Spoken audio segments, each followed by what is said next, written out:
गुजरात आणि राजस्थानमधील पर्यटन स्थळे पालथी घातल्यानंतर मी निघालो उत्तराखंडातील जगप्रसिद्ध धार्मिक स्थळे बघण्यासाठी। 30 दिवसांच्या प्रवासातील आज माझा 21वा दिवस। जयपूरहून निघाल्यानंतर मी दिल्लीवरून आज देहरादून शहराकडे प्रस्थान करतोय। उत्तराखंड राज्यातील प्रवासाची सुरुवात मी देहरादून शहरातून करणार आहे। तर मी येऊन पोहोचलोय देहरादून मधील माझ्या हॉस्टेलमध्ये। सकाळी उठून एक ॲक्टिवा भाड्याने घेऊन मी निघालोय देहरादून मधील सर्वात प्रसिद्ध ठिकाण श्री टपकेश्वर महादेव मंदिराचे दर्शन घेण्यासाठी।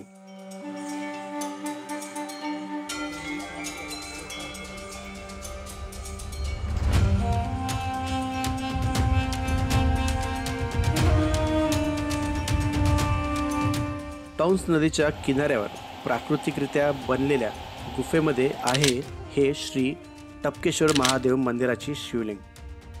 टपकेश्वर मंदिर जवळपास 6000 वर्षे इतकं जुने आहे आणि प्रकृतीच्या चमत्काराने बनलेल्या शिवलिंगाची इथल्या जनसामान्यामध्ये खूप मोठी श्रद्धा आहे। असं म्हटलं जाते की ही गुफा श्री द्रोणाचार्याचे निवासस्थान होते, म्हणून याला द्रोण गुफा देखील म्हणतात। आणखी एक आख्यायिका इथे प्रसिद्ध आहे। जेव्हा द्रोणाचार्याची पत्नी कल्याणी हिने अश्वत्थामाला जन्म दिला तेव्हा ती त्याला दूध प्राशन करण्यास असक्षम होती आणि द्रोणाचार्य तेव्हा गायीचे दूध मिळवण्यास देखील असक्षम होते। तेव्हा स्वतः अश्वत्थामाने भगवान महादेवाला विनवणी केली आणि प्राकृतिकरित्या बनलेल्या शिवलिंगावर दुधाचे थेंब पडण्यास सुरुवात झाली। तेव्हापासून या शिवलिंगाचे नाव टपकेश्वर पडले। दुधाची आपूर्ती पूर्ण झाल्यानंतर दुधाचे थेंब पडण्याचे बंद झाले, पण आजही या शिवलिंगावर पाण्याचे थेंब सतत पडत असतात। उत्तराखंड देवभूमीमध्ये अशा प्रकारचे अनेक चमत्कार तुम्हाला बघायला मिळतील। या व्यतिरिक्त तुम्ही इथे वाल्मिकी मंदिर सुद्धा बघू शकता। इथे हनुमानजीची भव्य मूर्ती देखील बघण्यासारखी आहे। तसेच इतर देवांची मंदिरे सुद्धा या जागेला एक विलक्षण स्वरूप प्राप्त करून देतात। चला तर बघूया या परिसराची सुंदरता।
महादेवाचे दर्शन घेऊन मी आलोय रॉबर्स केव म्हणजेच चोरांची गुफा बघायला। रॉबर्स केवला गुच्चू पाणी म्हणून सुद्धा ओळखला जाते।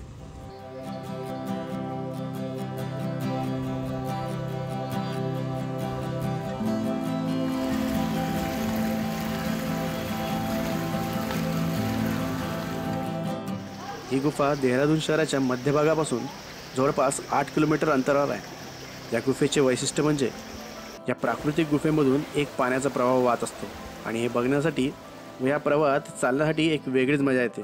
असं म्हटलं जातं की 18व्या शतकाच्या शेवटी ब्रिटिश काळात काही लुटारू इंग्रजांचे सामान लुटून या अरुंद गुफेमध्ये येऊन लपायचे, म्हणून याला इंग्रजांनी रॉबर्स केव असे नाव दिले होते। चला तर बघूया या गुफेमध्ये काय बघायला मिळते।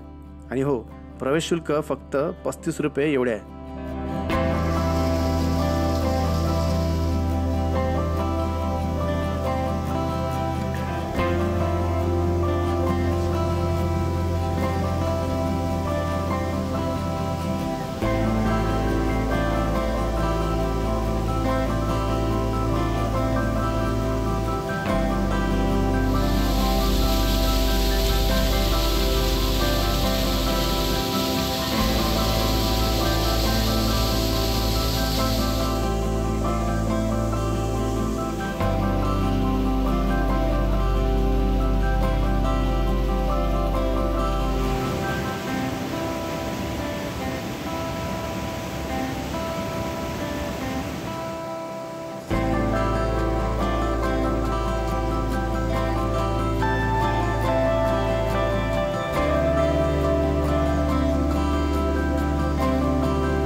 संपूर्ण 600 मीटर एवढी रॉबर्ट्स केव्ह पिंजून काढल्यानंतर मी निघालोय मसुरी या थंड हवेच्या ठिकाणी भेट द्यायला.